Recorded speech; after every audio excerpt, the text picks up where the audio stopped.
Hej Charlotte. Så kom vi et godt stykke hen ad vejen. Vi går lige og pynter lidt.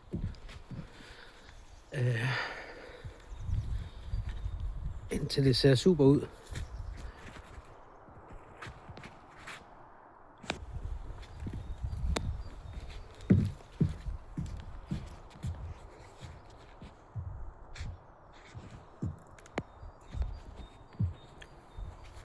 Så æbletræer.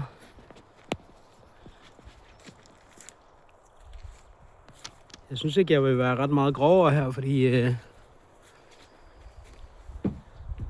det er der ikke rigtig grund til. Og hvis vi bliver ret meget grovere, så har vi virkelig lavet nogle store snit helt nede ved skelettet, kan man sige. Altså, så her der bevarer vi ligesom noget, hvor træet har noget at skyde af.